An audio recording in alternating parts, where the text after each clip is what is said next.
Good morning. So I figured I'd do a watch and talk too, along with my good friend Natty there, supernatural element, aka Harding the Magician. Yeah, so figured I'd do a watch and talk too. Ladies and gentlemen, have you ever heard of this woman who goes on Fox News by the name of, I guess her name is Jessica Tarlov? We all know her name. Yeah, and she literally has some of the worst takes I have ever seen. She really does. So, obviously, I know who Jessica Tarlov is. I do my best to avoid listening to anything that Jessica Tarlov has to say for good reason, okay? So now there's this conspiracy going around that the Department of Justice is being weaponized against the Southern Poverty Law Center, and that the SPLC is supposedly just some innocent organization that was created to go after and expose extremist groups. And according to this narrative, in the process of going after and exposing extremist groups, they hired informants to infiltrate these evil white supremacist extremist groups. That is the story being pushed on the left right now. Who But the really real believes truth that? is something that anybody with eyes, ears, and a brain has probably known for quite some time now. It's that organizations like the SPLC, I would lump in the ADL, these types of organizations have to actively concoct and manufacture instances of extremism. They either create it for themselves, or they find some marginal incident and blow it so far out of proportion that it becomes a national emergency. I mean, think about George Floyd. And this is the only way these grift. Okay, for those of you who do not know George Floyd's story,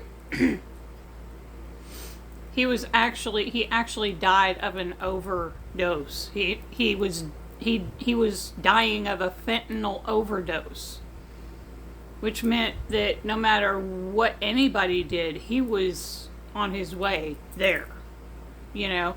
And it got blamed on that poor cop who arrested him because he was acting outrageously crazy. I mean, crazy. Not stand on the sidewalk and preach crazy, but go after and try to hurt other people crazy. So, anyway, that's that whole story with George Floyd, which we didn't find out for 4 freaking years. Now we know. Factories can justify their bloated budgets and keep donor dollars flowing. But Jessica Tarlov is just the latest leftist mouthpiece peddling this lie that the SPLC was somehow completely innocent and above board. She's also still pushing the tired narrative that in the United States of America in 2026, we supposedly have this massive, raging problem with racism and white extremism. And she says all of this with a straight face on national television. Do you guys think I'm racist? I don't think I'm racist. I even put up with people who don't know. Color has nothing to do with how smart or how dumb you are, or how mean or how nice you are. Really doesn't.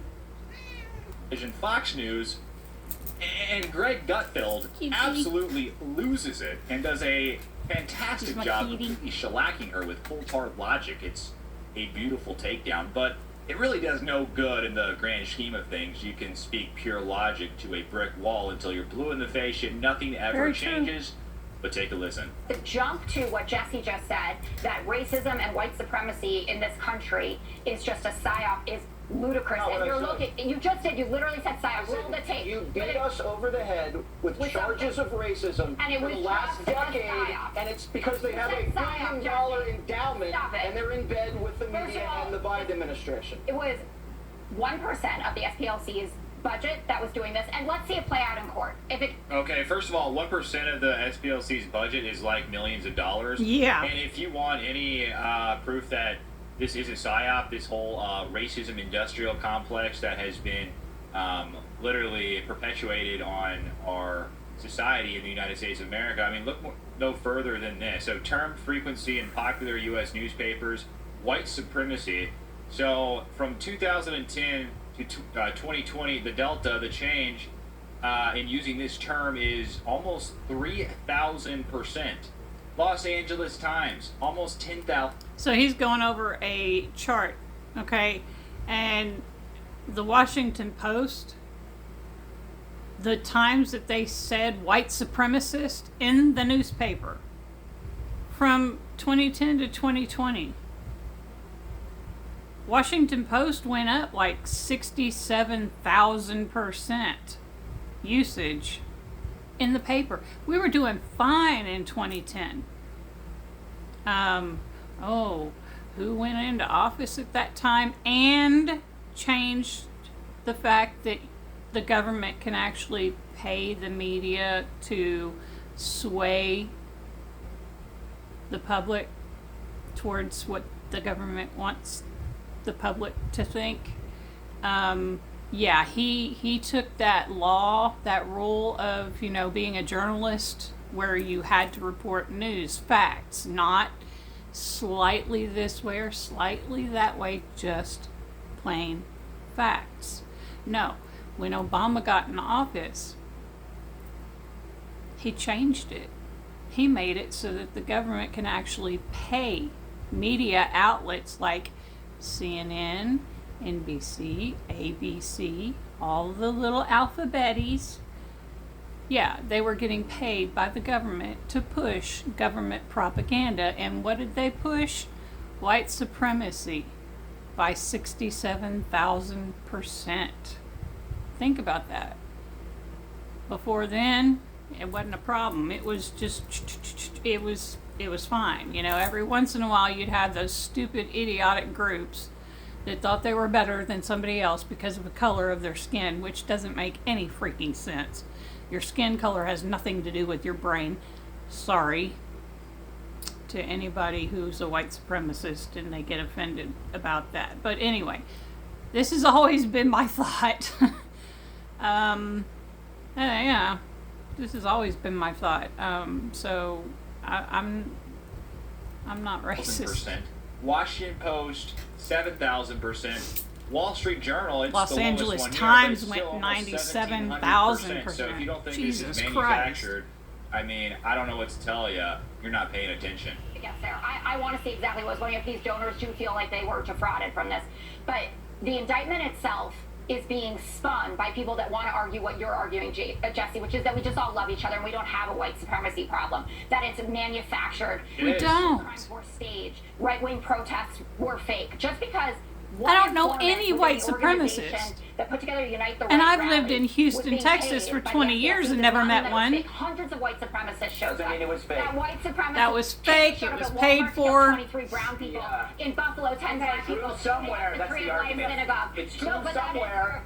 Oh yeah, something's true somewhere. Jessica, and it's What hate exposed. crime hoax? The liberal goes, Justice Smollett, anyone? No, I didn't how about say the anything banana about peel Justice on the Smollett. bench? Yeah, How about the Walmart news shooter at the is a racetrack? banana peel. What hoax have you actually seen here? You don't think that hundreds of people showed up at the Unite the Right rally that weren't this informant, that weren't persuaded by his vehicle that got them there? Who was the informant? I don't. What? You don't know. Was it the leader? An informant is not a leader. Do you think It's there- awesome. You think there That's are the white point. supremacists? See, this right here is actually a excellent point. An informant is not a leader. This reminds me a lot of what happened in Michigan when there was that. I don't really know too much about it, but I kind of just know.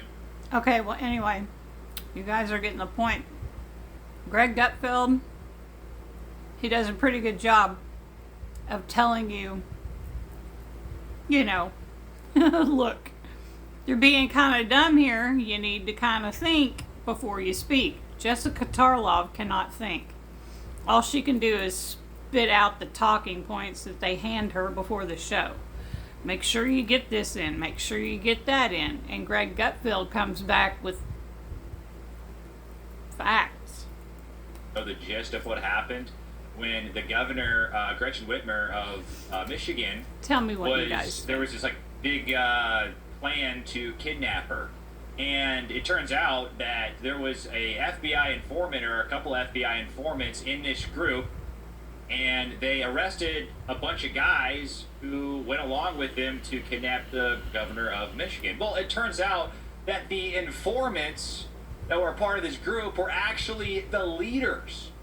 And they were the ones that came up with the plan and everything and got the people to come along with them and ride with them. So in other words, the informants were the leaders. They wanted to be the ones to do it. They were the ones who sent it in. Read they were the ones who they sent in to do the spying. This FBI conspiracy theory, where it was actually the FBI planning the entire thing and getting other people, just normal. Same with January 6th.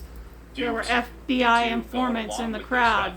So ramping it up. This is the same thing. This is the same argument that Jessica Tarlov is making, saying basically, well, I mean, these were just informants. Well, they're a little more than informants, aren't they? When they're actually the ones that are creating events, they're actually the ones that are getting people involved. Yeah, those aren't informants. Those are leaders. I think that goes a little bit further. They're leading the crowd. Just informants. That's that it's not real? I don't know. I wasn't there. Are you? All I know is I never heard of it until the day that it happened.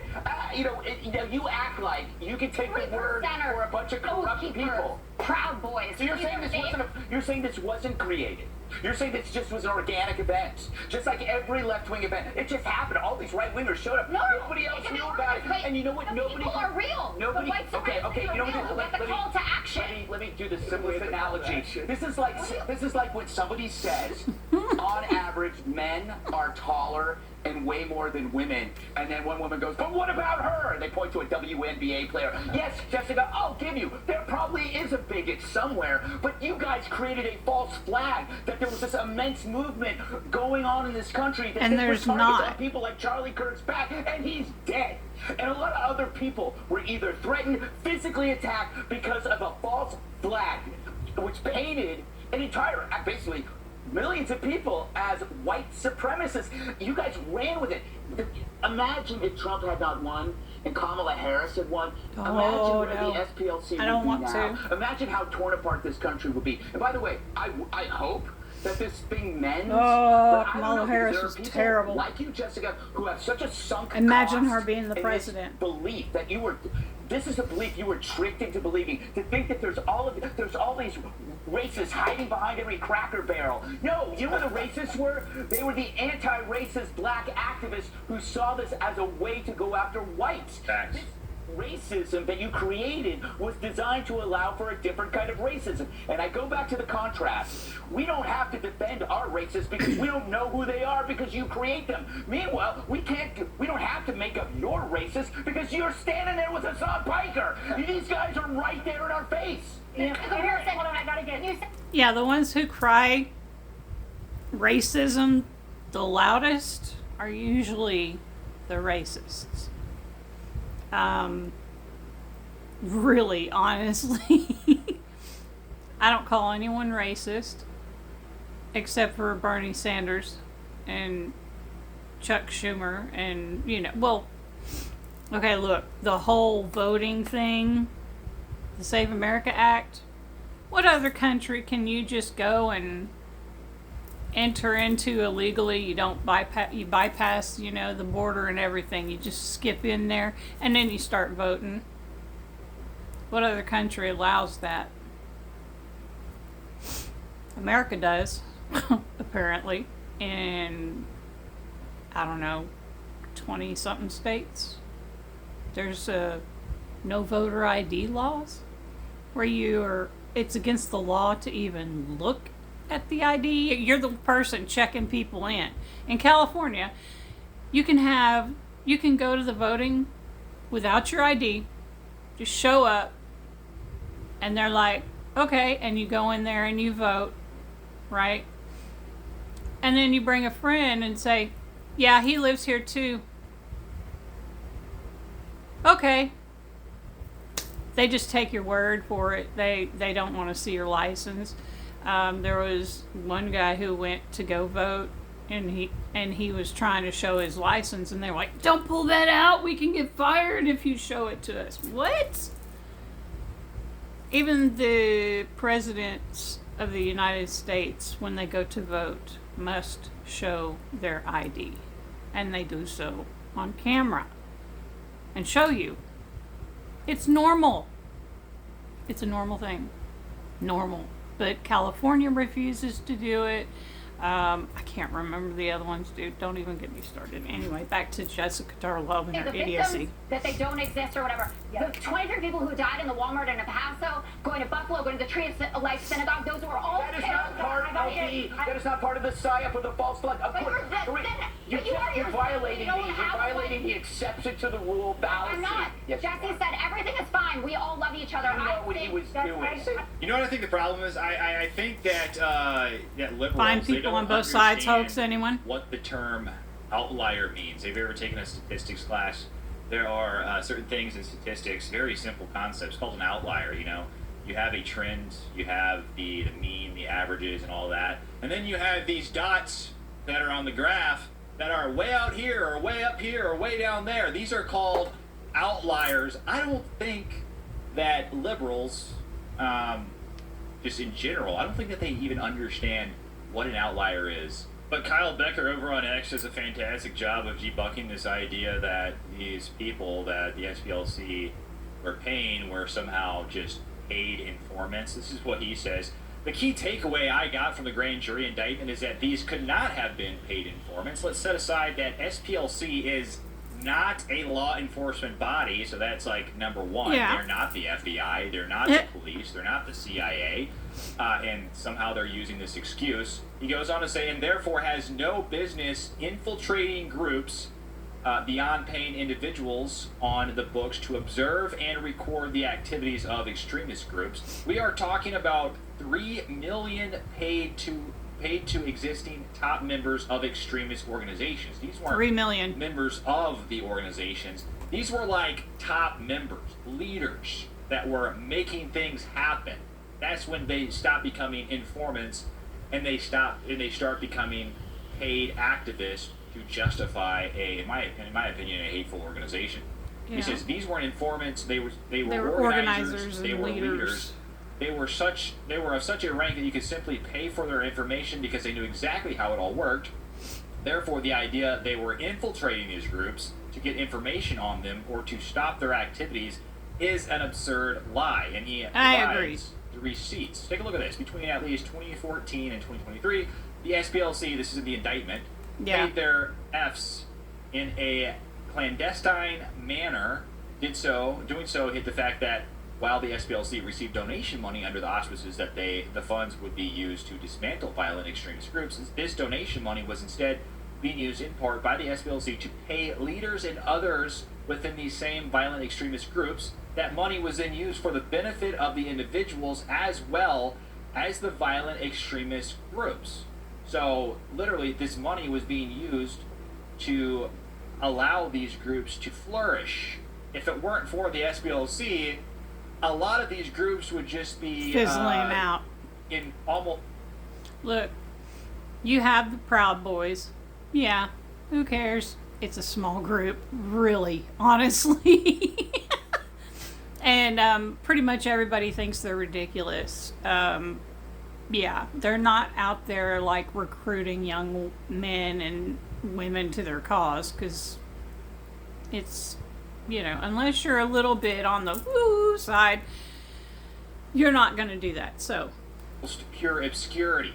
These groups, they're not very popular. But yeah, when you start they're not injecting popular. money into some of these groups, all of a sudden, Yeah, money you get is like money. energy. Hey, People want to start, I want a piece of the pie. Yeah, are you going to pay your members? Yeah, we pay our members. Good stuff, and all of a sudden, some of these people, if they're making money doing it, they're enriching themselves, they're going to continue on with the message, trying to recruit other people. But if there's not money flowing from groups like SPLC, it dies, because then they have to find a way to make a living elsewhere. But when you just make a living being a white supremacist and grow an White organization extremist, he almost making said. millions, why would you get a job at McDonald's? McDonald's doesn't pay as good. Between Not 2014 near and as good. 2023, the SPLC secretly funneled worked more at than $3 McDonald's. million in SPLC funds to Fs who were associated with various violent extremist groups. Examples of Fs, I'm not sure exactly what Fs stand for, but these are the people that were associated with these extremist groups. Examples of Fs who were secretly paid by the SPLC include, but are not limited to, the following. F-37, member of the online leadership chat group that planned the 2017 Unite the Right event in Charlottesville. This is a member And attended the who event. planned the Unite the Right At the event direction in of the Charlottesville. And, I SPLC. mean, guys, there's pages of this. I'm not going to go through all of it because really it's a lot to read. And this is But not that's allegedly, just this a is the couple indictment. examples of who the SPLC was paying. So. Also, David Sachs brought forth a very good point here.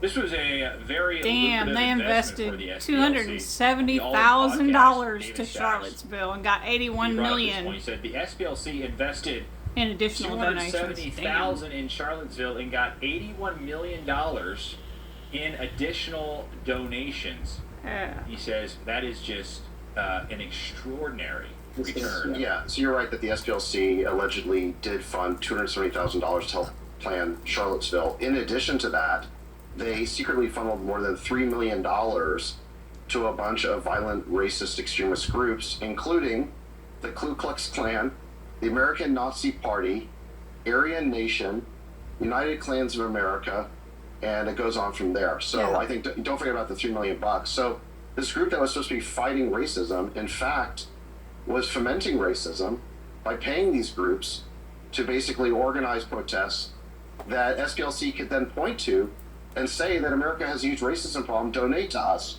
And that's basically what happened after Charlottesville. They increased the amount of money that they were able to fundraise by $81 million. So that $270,000 investment led to an $81 million return. Pretty good. But Anyway, what do you guys think? Shout out to Unawoke Thoughts on YouTube. This is where I'm getting it from. And of course he has Jessica Tarlov, Greg Gutfeld, and all the rest. So anyway, if you want to, go check out the full video on YouTube. And I'll check you guys out later. Bye.